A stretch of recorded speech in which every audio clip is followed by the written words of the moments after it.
What is up, YouTube? The Zelda Daughters is back at you with another deck list profile, and this might be my favourite deck ever.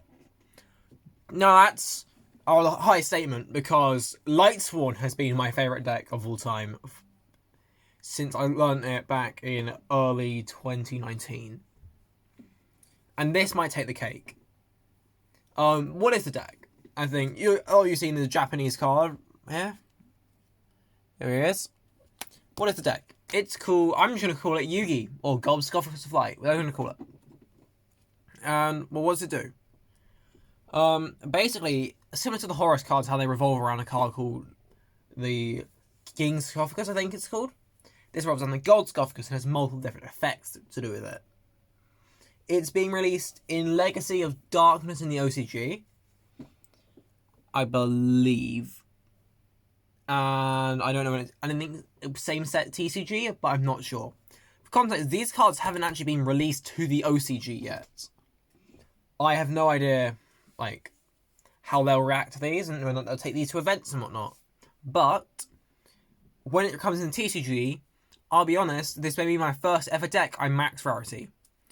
Yeah, before we begin though, I will state now, because of the fact these aren't released, these are proxies. These aren't actual cards. I've sleeved it up so I can play test games with friends. Never bring proxies to a tournament, kids. Or, I say kids, you're not probably kids at watching this, but never bring proxies to an event. You'll get banned. It's long and short of it. It's a fake card. And a lot of the cards in even in the extra deck, like this SP Little Knight, is a proxy because I am not paying over £100 for a single copy of SP Little Knight. And you'll notice that throughout this. If anyone in the comments can tell me how many cards in here are not a proxy, I will, I guess, shout you out in the next video. But yeah, with that done, I will get on with the deck profile. And before anyone mentions, oh, I don't know what these cards do, I will explain this to you as we go along. I've memorized their effects, thankfully. Not word for word, but the majority of what they do. So it's a bit disjointed, but you have to stay with me. Starting off, we have triple copies of Gias Gandora, the Dragon Destruction. What this card does is that it gains 300 attack for every single banished card. Think of it like Grenmarju in this aspect. So you could play Shift It in this deck, and actually that wouldn't be a bad idea. The deck doesn't lose to Shifter, and in fact it can play it. I'm personally opting not to run it at the moment, but times will change as formats evolve. What does it do?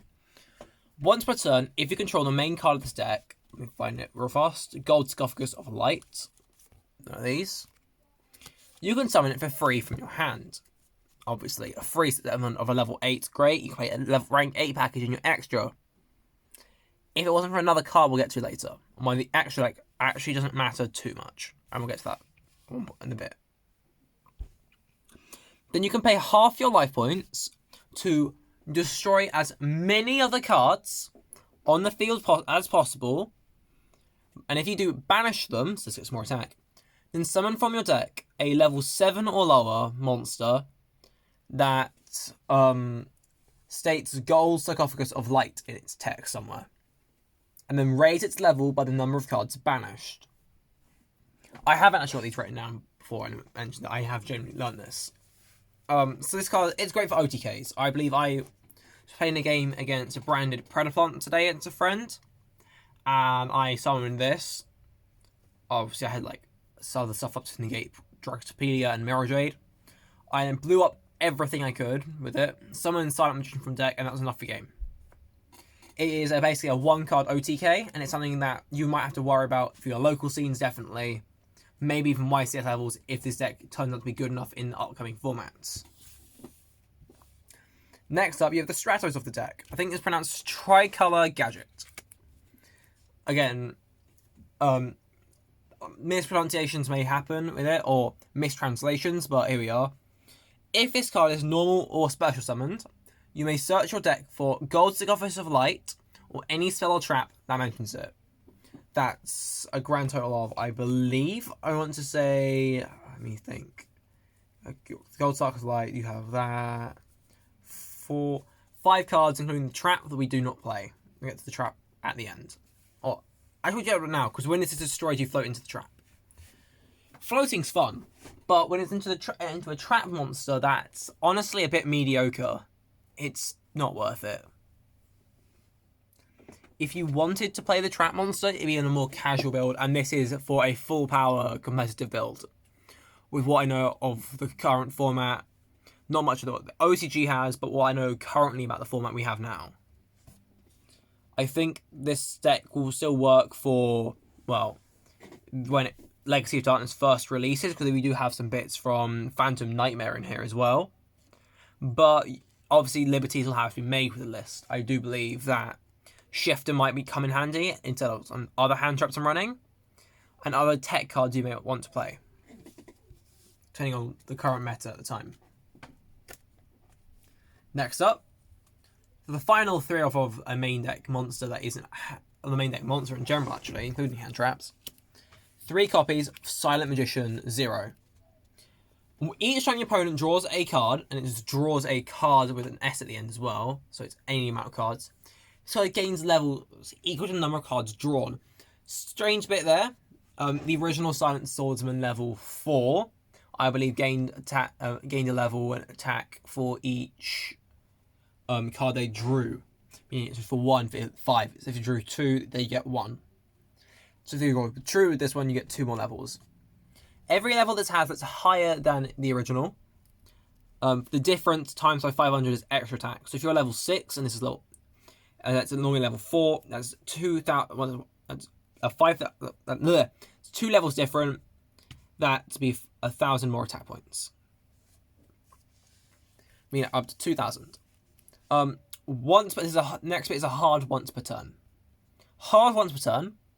If the opponent activates a spell effect, spell card or effect, while you control Gold Scoffers of Light, quick effect, you can negate it, and this gains a level due to it, making it harder to kill. Meaning, in theory, if you get to do the negate up before the battle phase, that'd be a level 6. That's already at 2,000. Outbeats most normal summons. And you can't really have the Silent Magician without having the Silent Swordsman, which we play it too. Silent Swordsman 0. This might take the cake for my favourite card, surprisingly. It's a 2-off because while targeting negation is good, you don't need to see it all the time, unlike spell negation at this point. But I'm getting ahead of myself. During each standby phase, this card gains a level. And that's very handy, interesting, solid bit to gain levels. And similar with Silent Swordsman, Silent Magician, the level difference times 500 is more attack points. Once per turn, if the opponent activates a card or effect, then that is monster spells and traps. So this includes Imperm, Veiler, Kashtira Fenrir, that targets a card you control. While you control God's Scoffers of Light, you can negate it, raise it level by 1, meaning like Silent Swordsman, Silent Magician. It'd be level 6 by the time the opponent, before the opponent gets battle phase, you get to do it like that. I know decks were playing Cosmic, Cyclone, even now it might play, probably still play it then. And that may give you protection on either your back row or your Gold Dark of Light, which the deck revolves around. The final archetypal monster I'm playing is 2 copies of Mashy Marshmallow. Now, I don't know how many of you loved Marshmallow on playing Playground Yu-Gi-Oh! I played an Exodia deck, and in fact probably would still do it if Mystic Mine wasn't banned. And Marshmallow was a huge player back then. And in this deck, I'd argue it's really good still. It's there for stall purposes, but it has some crazy effects. Give me a minute. This card cannot be destroyed by battle like the original Marshmallow, so its pathetic stats are made up for. If you can't tell, that is 300, 500. While you control Gold Scoffers of Light, your opponent cannot target other monsters for an attack. So if they go, I don't know, this will not be a meta environment, but saying you have, say, this up, Gold Luck up, and you have this one fails, and they go normal Aluba, go to attack, silence on 0, they can't. To be over it to get target negate, they have to be over the Mashy Marshmallow.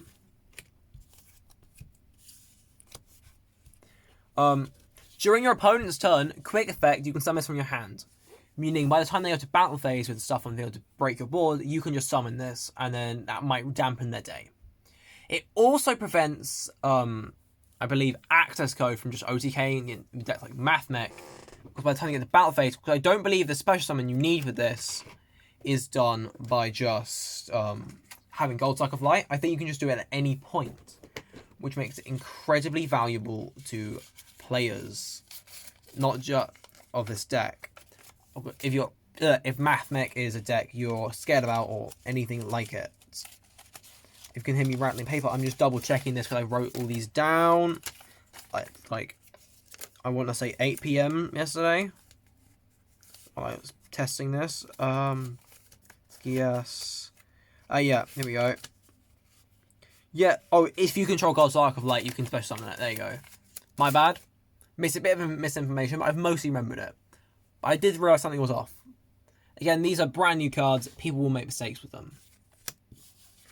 And that's it for the main monsters. There'll be a couple later that are hand traps, but for now, that's all the monsters. In archetypal spells, of course, we have the main card itself, the Gold Sarcophagus of Light. This card cannot be destroyed by monster effects. I think Konami printed that bit of card text on it solely because they know people are going to come out with Nightmare Phoenix. Where is my Nightmare Phoenix? To just pop it. And now it can't be done. So making it a lot better. What else does this do? Once per turn, you may add a monster. No, it's not a monster. You may add a card that mentions Gold Sarcophagus of Light, except Gold Sarcophagus Light, from your deck to your hand. That is all of your monsters. That is most of your spells that do a lot of crazy things for free. Oh, and that's not even all of its effects. The other effect is that if the opponent wants to special summon a monster from the graveyard, let's say they bring out a Horus monster, you can go at their Gold Sark, discard a spell card, and you send it back to the grave. Keyword there is it sends, not destroys. Meaning it plays around stuff like Red Eyes Dark Dragoon, it plays around mostly stuff that can't be destroyed. It's very handy. The Search effect and the Send to Grave effect are hard once per turn, but I think that's more than a company for what this deck can do. Next up, it's Rota. Triple cards of silence towards the future. Before I get into anything, I'm telling you right now, this deck has 1-card combos. As in, Silence towards the future, Gold Sark, and Tricolor Gadget. These are all 1-card combos. And you each play them at 3, meaning this deck has 3 cards that are 1-card combos to getting up an end board of Silent Magician and whatnot. That's obviously with no hand traps. I'll get to talk about combos in another video. Because I'm going to make this a bit of a series where I'm talking about this deck. Because I'm genuinely invested into this. This is a deck I will play probably max rarity at this point. Other than like knowledge and stuff, but the cards to do with this deck, I will probably go out my way to get max rarity when I can. Because it's just such a nice deck. What's this do? It's Rota, long and short. It's a quick spell, so you can go in draw phase, activate it to add any monster that mentions Gold Sarcophagus of Light from deck to hand. But if you add like this in the battle phase, so you add Mashy Marshmallow off it in the battle phase, each player draws until they have 6 cards in hand. That's right, it's Card of Sanctity. And Silent Magician will get more levels due to that as well. So hence why it's got Silent Magician on the artwork, it pairs well with that one. I do think this card is going to be amazing. Knowing Konami will be like probably an ultra or a secret rare. Or no, and it's going to be 25th, so quarter century as well. But it's going to be so nice. I do really wish that I get to, get these in the TCG sooner rather than later. They're very handy for the list. It's just Rota. and it's a quick play spell, so it plays around draw. This card has a long name, but the last bit is turn silence. I think like I'm gonna quickly double check the name because I don't think I have it anymore. I do not. I'm pretty sure it's just some silence something. Turn silence.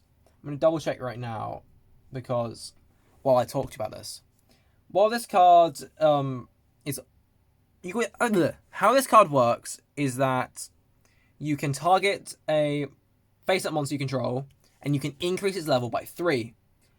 But if this card was activated in response to an opponent's monster effect, you can negate, while you control Gold Sucker Force of Light, you can negate that monster effect. Yeah, it's Silence of Time, turn silence. So basically, this is like Impum. This is Impum that makes your Silent Magician, your Silent Swordsman, stronger for free. And it has an extra graveyard effect. This is the only card I've seen so far that has a graveyard effect. And it's a mid one. It's really mid. If an attack is declared, an attack is happening involving one of your monsters that mentions Gold Cycle of Light and a monster the opponent controls, you can banish this card from your graveyard, ends the battle phase. I think it's R for damage calculation, I think. So your monsters will still take damage, but you get to end the battle phase where any more damage can happen. Which can come up, I guess, but it's more basically it's extra impum that come up. Final engine spell is triple copies of Ties of Friendship. Cringeworthy name, I know. But what this card does is the reason why your extra deck does not matter. Why we have 1-card combos. How this works is that you can pay, if you control both Gold Spark of Flight and a monster that mentions it on your field, that can be, I'm not kidding you here, Gold Spark of Light and Mashy Marshmallow. That can be Gold Spark of Light and simply Gandora. For more fodder, I guess. Oh, I realised I might have missed with this. If it's destroyed by card effect, you can summon out another one from your Banished Hands Grave deck for free and make them pay 1,000 life points. Anyway, back to what I was saying. Gandora, it could be any of them. For free, remember. And then you summon out, and then you have both of those on field. And then for free, you summon out 2 level 4 or lower monsters that mention Gold Spark of Light in their text from your deck or hand. Meaning this card alone gets you both, if you need them, Silent Magician and Silent Swordsman. Boom, 2 negates. And if you already have one of them, you get that plus this event means rolled. Or if you have been rolled, you get Mashy Marshmallow. It basically gets you your entire deck. And that sounds broken. That's because there's a catch. If you activate this, you are locked out of your extra deck for the rest of the turn after this card resolves. Meaning that if you summon IP Masquerader and then you do it, you get to keep that IP. That's a legal activation. But if you activate it and then you go, I overlay for Baguska, it's not a legal activation. So it's very nice to have, and it's part of the combos with the deck. But it does have its downsides, obviously. But it does mean we can use the extra deck like a toolbox for cards such as Pot of Prosperity. These are also proxies. I don't own any Prosperity yet, but it's fine. If you don't know what Prosperity does, where have you been? If you've been under a rock, if so, I wish I was there with you. What this card does, you banish 3 or 6 extra cards face down, and then for the rest of the turn, the opponent takes half damage. But the main bit is you reveal top 6 or 3 cards, depending on how many banished. Take 1, put the rest on bottom of the deck. Basically, you go 6 cards deep with this deck, and you will get any card you want. It's so good. Obviously, there'll be some instances where you get absolute garbage, but seeing you have 9 cards that get you full combo in this list, minimum, it's very handy to have. The other reason a lot of these cards are proxies is because of cards like Triple Tactics Thrust at 2, And triple attack talents at 2. Thrust at 2. Thrust isn't amazing in this list. I mean, it's good. Thrust is always amazing. Don't be wrong. That bit. What I mean is that the main set you have going first is Imperm. And the main bits you get go second, it's talents, prosperity. You get talents, talents, prosperity, Ultimate Slayer, Dark Ruler No More, Imperm. All of them, all the above.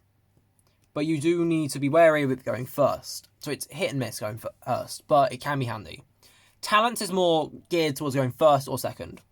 Because you can draw 2, taking a monster, or ripping a card out of hand, which I find the most helpful with latter, going first. Because unless you have to get the engine, you have nothing, you have to go engine, you have to draw 2. By sealing a card out of their hand, that might be their 1-card combo. So you've got their Rescue Ace Hydrant. Without anything to back it up, that might be GG. It might be their copy of Tillerman's Rhino Heart. It could be anything. But by removing it, it's gone. It's not going to hurt you anymore. And that's for the talents package. I mentioned Ultimate Slayer earlier. It's another card you can play that lets you be willy-nilly with your extra deck. I willy-nilly, I mean just cards like Garua that, when sent to grave, have extra effects.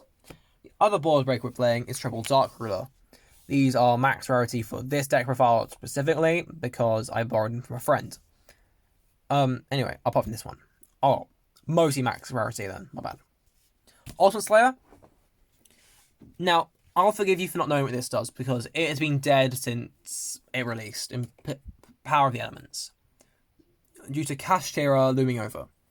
Basically, your opponent cannot activate monster effects in response to this card's activation. This means that they have a field full of monsters like Dragon Link, like Manadium, Ultimate Slayer, and Cyframe Lord Omega. Well, that's their board, or send Ferigi or whatever. That's their board broken. That's one of the big piece of interruption gone, because you can then send an extra monster from your deck to grave, target a monster you control of the same type. So if you send Guru, it has to be a fusion. It can't be Guru target Baron, and you send that you spin that back to the extra deck. And it's not once per turn, meaning you can activate as many of these as you want per turn. And it's incredibly valuable to have at your availability. Dark Ruler No More, I find handy dealing with those combo boards like Dragon Link, like Manadium, that build a massive board up, and or Pearl even. You got to find a way to deal with it. And then it's just, whoops, there's a Dark Ruler. Now I'm gonna, I don't know, Gandora your entire board, or I'm gonna Ultimate Slayer. Just remember, you can't deal damage when you activate Dark Ruler. It's a mistake most people make, and it's something people do forget about. Just fair. And then we've got the hand trap section. This is a 45 card list, if you couldn't tell. But I do think the hand traps are necessary in the upcoming formats, alongside board breakers. I'm playing Triple Imperm, Double Ash, and Double Droll. Now, Imperm, self-explanatory, searchable off thrust. It's a free monster negate, and Imperm problems go crazy. Ash is just generic, and it's good in all matchups.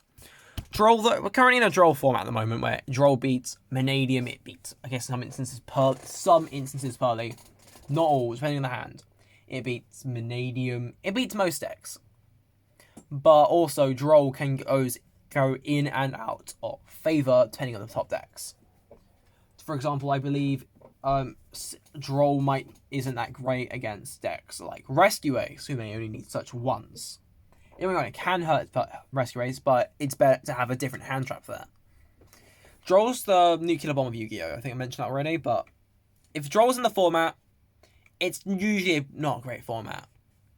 But it is a really good card, and you do need to respect it. That's why we've got it here. Again, these are up for debate, these hand traps. Let me know what you'll be playing.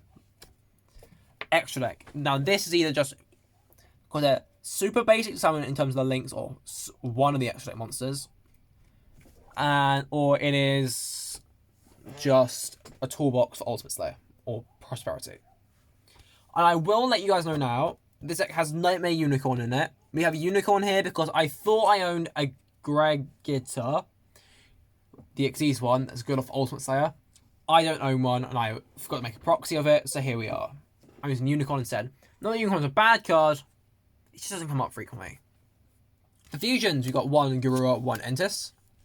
Gurua lets you draw an extra card for the scenarios and you have no cards in hand that get you full combo, or even combo in general. The extra card might be needed. Entis lets you pop a card, both very handy to have. For synchros, we've got 3. Golden card beats Malong. When sent to the graveyard, you can return a card to the hand, so it's just free spin, or no, free bounce, or compulse.